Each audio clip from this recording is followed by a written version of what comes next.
전반을 우리가 살펴보면 뭔가 표류하고 있다, 뭔가 방황하고 있다, 뭔가 미래를 향해서 앞으로 전진하고 전진해야 되는데 그런 소망의 분위기들이 넘쳐야 되는데 뭔가 자꾸 후퇴하는 것 같은 느낌이 자꾸 들어요. 왜 그럴까요? 대한민국을 위해서 자신의 전 존재를 드리는 진정한 리더가 혹시 부족하기 때문이 아닌가, 이런 생각을 좀 해봐요. 정치, 경제, 문화, 과학, 군사, 기업, 종교 분야에서 리더들은 참 많은데 우리 사회 분위기가 점점 역사를 거슬러서 미래가 아니라 과거로 쇠퇴하고 또 과거에 집착하고 또 한 발짝도 앞으로 나가지 못하는 뭔가 그런 느낌들을 제가 받는 것 같아요. 이것은 리더의 문제가 아닌가라는 생각이 들어요. 참된 리더가 없이는 앞으로 나갈 수가 없어요. 오늘 우리 시대는 기적이 정말 필요한 시대 아닙니까? 미래를 열어가기 위해서는 긍정적이고 창조적이고 미래지향적이고 열정과 비전이 있는 지도자를 통해서만 미래를 열어갈 수가 있어요. 그래서 좋은 리더가 많다는 것은 그 공동체가 힘이 있고 공동체에 행복을 주는 거지요. 우리 대한민국이 정말 행복한 나라가 되기 위해서는 국가를 위해서 충성 봉사하는 헌신된 참된 리더들이 많으면 대한민국에 사는 것이 행복한 거예요. 우리 본푸른 교회를 우리가 섬기고 있는데 이 교회가 정말 살맛나는 공동체가 되기 위해서는 이 공동체를 위해서 충성 봉사하고 헌신하는 참된 리더들이 많게 되면 공동체는 행복한 거예요. 그런데 그런 리더들이 없으면 공동체는 재미가 없어요. 삭막해요. 하나님은 우리를 리더로 부르셨어요. 아멘. 역사의 주인공으로 당당하게 하나님이 우리를 부르셨지요. 최초의 사람 아담과 하와를 지으시고 지으실 때 하나님이 마귀의 형상이 아니라 하나님의 형상, 하나님의 인격으로 사람을 창조했어요. 그리고 나서 최초의 사람들에게 저주를 한 것이 아니라 복을 주셨어요. 어떤 복이냐? 생육하고 번성하고 땅에 충만하라, 성장하라. 성장하면 행복해요. 교회든 여러분들의 가정이든 여러분들의 인생이든 성장하면 행복합니다. 두 번째는 뭐라고 그래요? 정복하라. 뭘 정복하라? 모든 어둠의 세력들을 정복해야 돼요. 내 인생을 붙잡고 있고 내 삶을 억누르고 있고 한 발도 앞으로 못 나가도록 내 인생에 꽉 잡고 있는 그 세력으로부터 벗어나서 정복해서 앞으로 가야 돼요. 기독교는 어둠의 세력을 정복해서 하나님의 영광을 이 땅에 세워가는 공동체가 기독교예요. 할렐루야. 그 다음에 하늘과 땅에 기는 모든 생물을 다스리라. 근데 다스리는데 이 말은 다른 말로 리더가 되라. 다스리는 사람이 리더예요. 그렇죠? 리더가 되라. 그럼 어떤 리더가 되라고 하느냐? 권위적이고 어떤 폭언적이고 어떤 위압적인 그런 리더가 아니라 섬김의 리더로 살라는 얘기예요. 할렐루야. 이것이 하나님이 우리를 향한 마음이고 우리를 향한 계획이고 우리를 향한 하나님의 뜻이에요. 이것을 이루기 위해서 하나님께서 우리를 제사장으로 삼으셨고요, 거룩한 백성 삼으신 거예요. 할렐루야. 오늘 우리가 읽은 본문은 이제 선한 목자가 나오고 사꾼 목자가 나와요. 그런데 예수님은 어떤 목자예요? 선한 목자인 거예요. 선한 목자. 그러면서 제자들에게 너희들은 사꾼 목자가 되지 말고 선한 목자가 되라는 거예요. 우리가 선한 목자가 되는 것이 주님의 꿈이고 주님의 소망이고 주님의 기대치인 거예요. 선한 목자, 선한 제자, 선한 성도, 선한 목사, 이것이 하나님이 우리를 향한, 예수님이 우리를 향한 기대치인 거예요. 할렐루야. 사꾼 목자 되라고 해서, 사꾼 성도, 사꾼 제자 되라고 해서 하나님께서, 예수님께서, 하나님께서 그의 아들 독생자를 이 땅에 보내주시고 예수님을 십자가에 죽게 하신 게 아니에요.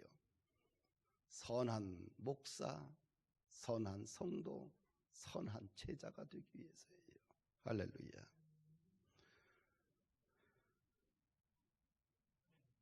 마가복음에 보면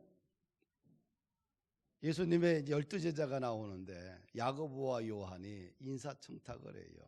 예수님께 주님의 나라가 임재할 때 당신의 나라에서 우리 두 형제가 오른팔 왼팔 되기 원합니다. 우편과 좌편에 앉게 해 주시옵소서. 인사청탁 아니에요. 그러니까 10명의 제자들이 보니까 2명이 앞서가는 거예요. 예수님께 착 달라붙어서 오른쪽 왼쪽을 차지하는 거예요. 분개하고 화납니다. 그럴 때 예수님이 하나님의 나라의 오른쪽과 왼쪽은 이런 사람들에게 주어진다라고 설명을 해요. 그래서 참된 제자의 목자상이 뭐냐? 하나님의 나라는 세상적인 권세로 얻어지는 것이 아니라는 것이지요. 하나님의 나라는 참된 목자가, 그들에게, 참된 목자에게 주어지는 것이라는 겁니다. 누구를 짓밟고 뭉개면서 자신의 권위와 명예를 세워가는 사람들이 아니라 바로 섬기는 사람들만이 참된 목자요 리더가 될 수 있다고 제자들의 생각을 고쳐주셔요. 마가복음 10장 43절 보면 너희 중에 누구든지 크고자 하는 자는 너희를 섬기는 자가 되고 너희 중에 누구든지 으뜸이 되고자 하는 자는 모든 사람의 종이 되어야 하리라. 크고자 하느냐? 먼저 어떻게 돼요? 섬기라는 거예요. 으뜸이 되고자 하느냐? 모든 사람의 종이 먼저 되라는 거예요. 할렐루야. 그러면서 주님이 아주 간단하게 자신의 이 땅에 온 삶의 목적을 설명하는데 마가복음 10장 45절입니다. 같이 읽을까요? 인자가 온 것은 섬김을 받으려 함이 아니라 도리어 섬기려 하고 자기의 목숨을 많은 사람의 대속물로 주려 하심이라. 주님은 뭐예요? 섬기려고 이 땅에 오셨다는 겁니다. 자기 목숨을 철저하게 모든 죄인들에게 주려고 이 땅에 오셨다는 겁니다. 그래서 예수님은 십자가상에서 모든 고난을 당하셔요. 머리에는 가시면류관을 쓰고 두 손과 두 발에 쇠못이 박히고 옆에는 창에 찔려서 모든 물과 피를 쏟으시고 그 다음에 매를 맞아서 온몸은 살점이 뚝뚝뚝뚝 떨어져 가는 고통을 받으셨지요. 왜 이런 고난을 받으셨을까? 그분이 이 땅에 오신 것은 자기의 생명을 죄인들에게 대속물로 주기 위해서예요. 자신의 생명을 주기 위해서 예수님이 이 땅에 오셨다는 거예요.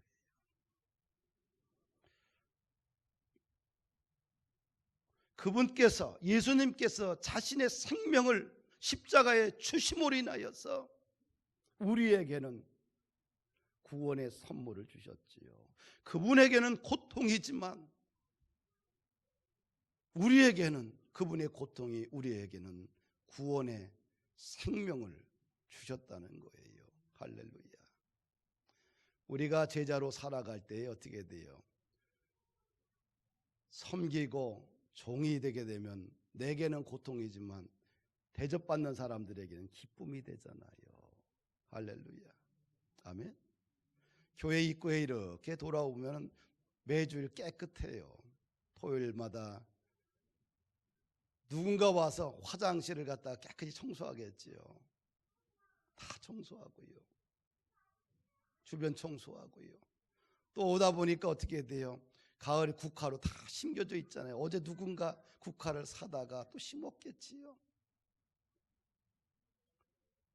헌신한다는 것, 낮아진다는 것, 종이 된다는 것은 본인에게는 힘든 일이지만 그러나 그것을 대접받는 사람들에게는 기쁨이 되고 행복한 거예요. 할렐루야. 그런데 주님이 철저하게 낮아지셨잖아요. 그런데 하나님께서 예수님을 철저하게 높여주셨어요. 빌립보서 2장 9절 11절 보니까 그러므로 하나님이 그를 지극히 높여 모든 이름 위에 뛰어난 이름을 주사 하늘에 있는 자들과 땅에 있는 자들과 땅 아래에 있는 자들로 모든 무릎을 예수의 이름으로 아래 꿇게 하시고 모든 입으로 예수 그리스도를 주라 시인하여 하나님 아버지께 영광을 돌리게 하셨느니라. 섬길 때 높아지는 것이 기독교 정신이에요. 버릴 때 얻어지는 것이 기독교의 역설적 패러독스입니다. 세상을 버리고 믿음을 선택하면 영생을 얻고 더불어서 평화와 기쁨과 감사와 능력과 기적이 행복이 무한한 내면의 부유함이 주어집니다. 이것이 기독교의 신비예요. 하나님이 우리에게 원하시는 것은 선한 목자지요, 사건 목자 아니에요. 예수님이 선한 목자로 사셨고 또 우리들에게도, 그의 제자들에게도 우리들에게도 선한 목자로 살기를 원하십니다. 선한 목자는 어떤 리더십을 갖고 있느냐? 첫째로 양들을 구원의 문으로 인도합니다. 선한 목자의 리더십은 양들을 구원의 문으로 인도한다. 요한복음 10장 9절 보니까 내가 문이니 누구든지 나로 말미암아 들어가면 구원을 얻고 또는 들어가며 나오며 꼴을 얻으리라. 누구의 문을? 예수님의 문을 거쳐야지만 뭐가 생겨요? 구원이 주어지는 거예요. 그래서 예수님이 문은 구원의 문이, 생명의 문이에요. 성령 세례를 받은 베드로와 요한이 담대하게 그들이 세상을 향해서 선포하는데 사도행전 4장 12절 보니까 다른 이로서는 구원을 얻을 수 없나니 천하 인간의 구원을 얻을 만한 다른 이름을 우리에게 주신 일이 없습니다. 할렐루야. 구원의 문은 오직 예수 그리스도의 이름을 믿을 때만 우리에게 구원의 문이 열려 있는 거예요. 아멘. 예수 그리스도의 이름이 아니고서는 우리는 하나님의 예비하신 천국의 영생의 선물을 받을 수가 없어요. 이 놀라운 이 복음을, 여러분과 제가 다 잘 알고 있는 이 복음을 제자들은 생명 걸고 선포했다는 거예요.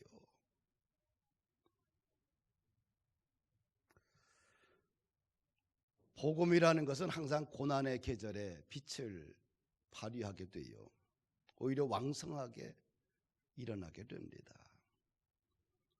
정부가 교회를 핍박하는 거 아니냐, 별 생각하는 사람들이 참 많아요. 또 세상의 교회를 향해서 날마다 매스컴에서 교회의 어두운 면만 긁어서 세상에 알립니다. 오늘날 교회가 생명력이 없고 물욕과 명예욕과 세상적인 취미에 올인한 모습을 보고 오늘 하나님께서 한국교회에 사랑의 채찍을 가하고 있지 않는가. 그래서 이 코로나를 통해서 느슨해졌던 우리의 생각을 좀 고정해야 돼요. 우리의 잘못된 우리의 이 가치관들을 이젠 벗어버리고 영적인 체질로 바꿔야 돼요. 너무 우리 그리스도인들이 육적인 체질로 만연돼 있어요. 이제는 영적인 체질로 우리의 모든 생각과 삶의 방식과 방법들을 교체해야 돼요. 세상 사람들이나 교회 다니는 사람들이나 생각이 똑같아요. 추구하는 방식이 거의 비슷합니다. 대화해보면 거의 비슷해요. 차이가 없어요. 거의 육적인 체질로 돼버렸어요. 영적인 체질이 다 무너져 가고 있어요. 그래서 하나님이 한국교회의 사랑의 매를 타고 있지 않겠는가. 교회는, 성도들은, 목회자들은 구원의 복음을 외쳐야 돼요. 영적으로 새 옷을 입어야 됩니다. 중직자들의 입에서 구원의 복음이 흘러가야지만 진짜 중직자예요. 제대로 된 성포예요. 성도예요. 그래서 구원의 복음을 외칠 때 그분이 진정한 영적인 지도자가 된다는 겁니다. 우리의 기도에, 우리의 언어에 구원의 복음을 잃어버렸다고 한다면 신앙의 초점이 지금 많이 벗어났다. 관역에서 많이 벗어났다고 보면 됩니다. 주님을 뜨겁게 사랑하는 사람들의 특징과 그런 교회의 특징이 있는데, 첫째도 전도, 둘째도 전도, 첫째도 구원, 둘째도 구원이에요. 교회의 존재 목적이 사망 권세 아래 놓여있는 성도들에게 예수 이름 믿으면 생명의 빛, 구원의 빛으로 바뀐다는 것을 전하는 것이 교회의 본질이에요. 주님께서 제자들에게 말씀하셨어요. 내가 진실로 너희에게 이르노니 나와 복음을 위하여 집이나 형제나 자매나 어머니와 아버지나 자식이나 전토를 벌인 자는 현세에 있어 집과 형제와 자매와 어머니와 자식과 전토를 100배나 받되 박해를 겸하여 받고 내세 영생을 얻지 못할 자가 없느니라. 다 버려야 하지만 100배를 받고 영생을 준다는 게 아니잖아요. 우선순위 문제예요. 우리가 예수를 믿으면서 그냥 항상 첫 번째 자리는 예수님이 아닌 거예요. 그리고 항상 첫 번째 자리가 내 인생의 목적과 내 인생의 어떤 꿈과 모든 것으로 가득 차 있으면 그건 예수 믿는 사람들의 영적 체질이 아니에요. 예수 믿는 사람은 어떻게 돼요? 첫째도 둘째도 내 안에 예수님이 먼저예요. 나와 복음을 위하여서 올인하는 자들, 우선순위를 두는 자들에게, 첫 번째 자리에 내어주는 자들에게는 이 땅에서 100배의 복을 줄 뿐만 아니라 때로는 이 땅에서 살면서 박해도 받는다. 왜? 복음과 위해서 예수님을 살다 보니 박해도 겸하여 받는다. 내가 복음을 전하다가 박해받으면 그 사람 제대로 된 성도예요.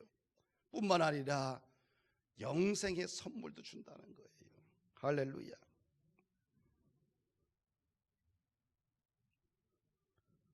좀 우리가 도전해보면 좀 어떨까요? 혹시 한번 우리 교회 청년부가 한번 도전해보면 어떨까요? 이 가을에 한번 우리 청년부가 한번 3배, 4배, 한번 5배 정도 한번 부흥해보면 어떨까요? 그러면 혹시 알겠어요? 내가 200만 원을 줄지. 제가 현찰을 좀 좋아하잖아요. 사랑하는 여러분들, 도전한다는 것, 하나님의 나라의 꿈을 가지고 도전한다는 것,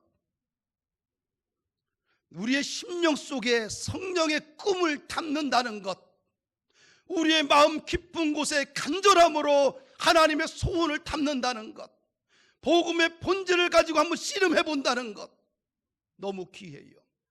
자기의 일에는 온 정성을 기울이는데 주님을 위해서는 자기 인생에 조금도 내놓으려고 하지 않아요. 그게 영적인 체질일까요?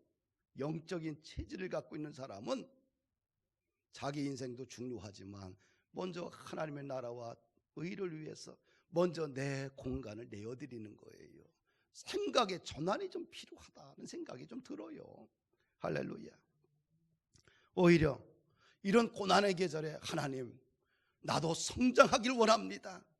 나도 부흥하기를 원합니다. 우리 공동체와 우리의 삶의 모든 공동체가 나로 인하여서 놀랍게 세워지기를 원합니다. 오히려 생각을 좀 바꿔보면 어떨까요? 할렐루야. 한번 청년부들 오늘 김밥 먹으면서 한번 회의 좀 해보셔요. 김밥 생각나요. 김밥이 날로 맛있어져요. 왜 그렇게 김밥을 잘 싸는지. 그것도 보관이에요. 6시 반에 나와가지고 먼저 밥을 맛있게 해요. 7시에 밥을 식혀 1시간 동안 그 시간에 또 뭐예요? 모든 재료를, 신선한 재료를 준비해서 그 다음에 8시부터 말아요. 거의 2시간을 말아요.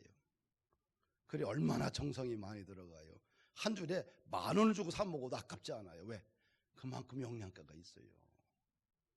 내가 김밥을 싫어했는데 보고 나니까 김밥이 너무 정성이 들어가는 거예요. 근데 너무 맛있는 거예요. 매주 먹어도 질리지가 않잖아요. 정성이 들어가서 그래요. 하여튼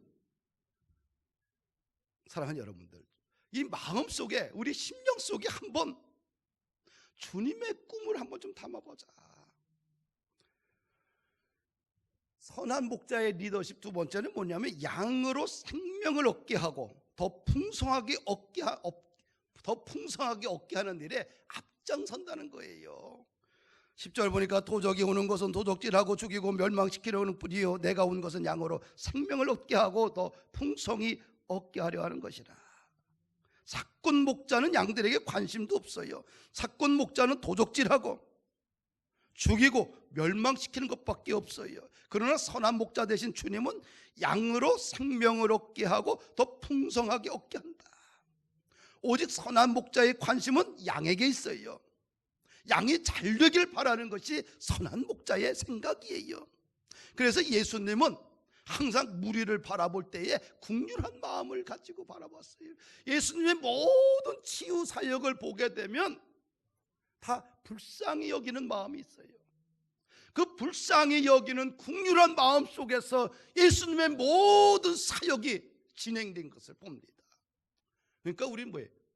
뭔가 봉사자가 되기 위해서는 긍휼한 마음이 있어야 돼요. 들판에서 예수님의 복음을 듣고 있던 들판에서 모든 백성들이 무리들이 지쳐 있는 거예요. 그 참 저녁 때라 예수님 마음 보기에 불쌍한 거예요.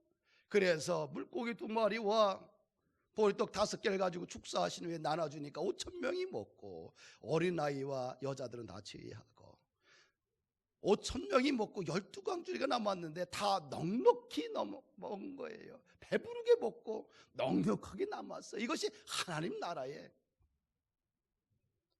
모습이에요. 선한 목자는, 선한 성도는 무조건 양들을 생명으로 인도하고 양들에게 좋은 것을 먹이는 거예요. 할렐루야. 세 번째, 선한 목자의 리더십, 양들을 위해 목숨을 버리는 리더십이라는 거예요. 예수님은 선한 목자로서 양들을 위해 목숨을 드렸어요. 11절 15절을 보니까 나는 선한 목자라. 선한 목자는 양들을 위해 목숨을 버리거니와 선한 목자는 양을 목숨을 버린다. 15절 아버지께서 나를 아시고 내가 아버지를 아는 것 같으니 나는 양을 위해 목숨을 버리노라. 하나님도 안다는 거예요. 아버지야, 내가 양들을 위해서 목숨을 버리는 거. 할렐루야. 자기중심적인 생각으로 가득 찬 세상, 그 이기적인 공동체 속에서 우리 선한 목자 되신 예수님을 따라가는 제자들은 어때? 양들을 위해 생명을 드리고 그 양들이 살찔 수 있도록 보살펴 주는 거예요. 리더가 된다는 것은 거창한 이론이 필요 없어요. 원래는 아주 간단해요. 교회 공동체를 위해서 죽으면 되는 거예요. 내가 죽을 수 있다. 그러면 영적인 리더가 되는 거예요. 황폐해져가는 교회를 위해서 내 한 몸 희생하여 교회를 세우겠다. 그 한 사람, 그 사람이 영적인 리더인 거예요. 죽을 수 있어야 돼요. 오늘 하나님께서는 양들을 위해서 자신의 생명을 던져 죽으셨어요. 그러니까 양들이 사는 거예요. 부유해지는 거예요. 가정을 위해서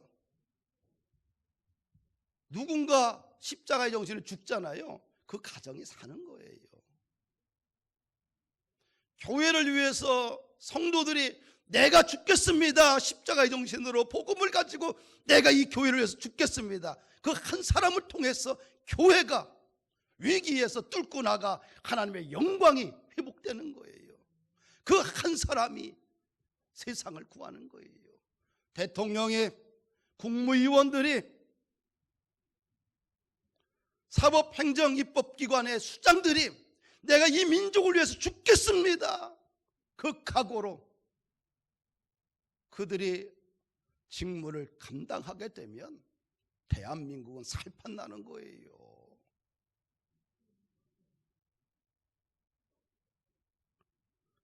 오늘 이 시대에 가장 요청되는 것은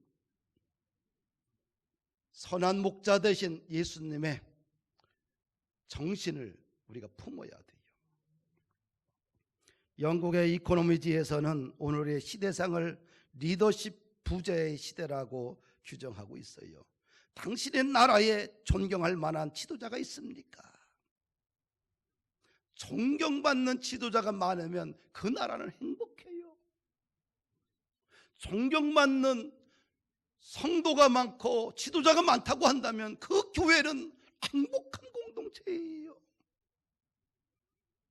목숨을 던지는 사람이 없으면 그 공동체는 암울한 지옥입니다. 할렐루야. 리더의 자질을, 어떤 사람이 리더의 자질이 있느냐, 학자들마다 견해가 좀 다른데요. 그 학자들의 견해를 읽어보면 영국의 수필가 토마스 칼라일은 용기다. 리더십의 본질은 용기다. 그 다음에 스페인의 유명한 인본주의자 아세트는 극기다. 자기 반성을 늘 하면서 대중과 영합하지 않고 오직 리더들은 본질을 향해서 가야 된다는 얘기죠. 극기. 윌리엄 딘 장군은 성실이다. 겉과 속이 같은 거다. 역사가 아놀드 토인비는 창조성이다. 창조적 성품을 가진 창조적 소수만이 도전에 응전하여 대중을 바른 방향으로 인도하여 역사를 창조하여 왔다고 주장을 해요. 그래서 진정한 지도자는 개척자 정신이 있어야 된다. 이렇게 이야기하고요. 솔로몬은 진정한 리더라는 것은 자질은 지혜가 있어야 된다. 솔로몬이 하나님 앞에 번제를 드리지 기도를 하잖아요. 그랬을 때 하나님이 나타나셔서 내가 너에게 무엇을 주면 좋겠느냐라고 했을 때 솔로몬이 나는 작은 아이입니다. 이제 20살밖에 되지 않은 젊은 약관에 불과합니다. 이 백성들의 수요는 많은데 이 백성들을 다스릴 수 있는 지혜를 주십시오. 근데 이렇게 번역을 하고 있어요. 누가 주의 이 많은 백성을 재판할 수 있사오리까 듣는 마음을 종에게 주사 주의 백성을 재판하여 선악을 분별하게 하옵소서. 듣는 마음을 과거의 성경엔 지혜로운 마음이라고 표현했어요. 듣는 마음. 듣는 마음이 더 와닿는 것 같아요. 어감이요.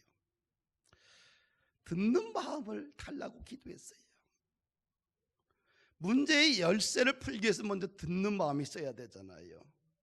듣다 보면 문제가 해결되잖아요. 그것이 지혜로운 마음이에요. 솔로몬은 이 땅에 명예와 권력과 군사와 어떤 지식과 인기를 구한 것이 아니라 이 백성을 바르게 재판할 수 있도록 듣는 마음을 주시옵소서. 그것이 하나님의 마음에 합당해서 그에게 지혜뿐만 아니라 모든 것을 더하여 주셨어요. 지혜란 뭐냐? 여호와를 경외함이 곧 지혜의 근본이다. 그 안에 여호와를 경외하는 그 마음속에 지혜와 지식의 모든 보화가 감추어져 있다고 합니다. 할렐루야. 그래서 여호와를 경외하는 것, 그럴 때 우리 속에 뭐가 돼? 듣는 마음이 생기는 거예요. 듣는 마음이 말보다 듣는 것이 더 중요해요. 그래서 귀가 두 개인 거예요. 말은 반하고 듣는 건 두 배로 하라는 거예요. 그러면 실패하지 않아요. 근데 예수님은 이 리더의 자질을 다 포함해서 한마디로 이야기할 때 예수님은 자기 희생정신, 자기 봉사정신, 이것이 진정한 리더십이라고 예수님이 우리에게 가르쳐주고 있는 거예요. 할렐루야. 선한 목자는 양을 위하여 목숨을 버린다. 아멘. 그래서 지도자가 가져야 될 가장 중요한 정신은 뭐예요? 자기 희생 정신이에요. 자기 희생 정신이 있는 사람만이 뭐가 용기가 있고 극기가 되고 성실하고 창의성이 있고 솔로몬의 참된 지혜가 그 속에 있는 거예요. 자기 희생 정신, 자기 봉사 정신이 바로 예수님의 리더십인 거예요. 이것이 선한 목자의 리더십입니다.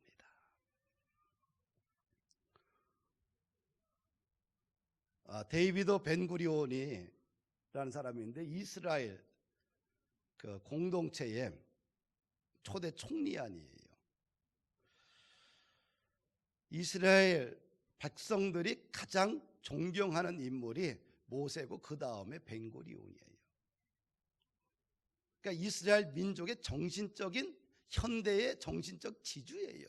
근현대사예요. 근데 이분은 학교를 폴란드 농촌에서 태어났고 학교를 다녀본 적이 없어요. 돈이 없어서. 그래서 20살 때 팔레스타인에 있는 키부츠 농장에 가서 일하면서 공부를 해요. 그리고 그 땅에서 일생 살아요. 키는 160cm 정도밖에 안 됩니다. 얼굴도 못생겼고요. 사진 보면 그렇죠? 말도 잘 못해요. 그런데 이 사람이 이스라엘을 2000년 동안 나라 없이 헤맸던 이스라엘 민족을 독립시켰고 초대 총리로서 70살까지 자신의 일을 감당해요. 그런데 이스라엘 백성들이 그를 다 좋아해요. 정치적 지주예요. 왜 그랬을까요? 말도 못했고 생긴 것도 못생긴 거고 키도 작은데 그에게 뭐가 있었어요? 자기 희생 정신이 있었던 거예요. 이스라엘 공동체를 향한 자기 희생 정신을 가지고 살았어요. 70세의 총리로서 은퇴하면서 바로 어디로 갔냐? 그는 네게브 사막으로 가서 자기가 지냈던 곳에 가서 거기서 사막을 갖다가 옥토로 바꾸는 일에 헌신을 해요. 총리 퇴임 식탁하고 나서 자기의 중고차를 끌고 어디로? 네게브 사막으로 가는 거예요. 사막으로. 이스라엘 민족이 살 수 있는 길은 황폐화된 그 사막을 옥토로 바꾸는 것밖에 없다. 땅이 작으니까. 거기서 땅을 가꾸고 거기서 밀을 심고 포도를 심으면서 자신의 마지막 생에도 국가를 위해서 충성 봉사했어요. 할렐루야. 그가 남긴 것은 키부츠에서 살았던 방 4평, 신발 하나, 옷 한 벌밖에 없고 그가 일군 많은 땅만 있었어요. 말씀을 마칩니다. 사랑하는 여러분들, 선한 목자의 리더십을 우리가 좀 다시 회복해야 돼요. 주님이 부르시는 그날까지. 그래야 교회도 세워지고 가정도 세워지고 여러분들의 일터와 민족이 세워지게 됩니다.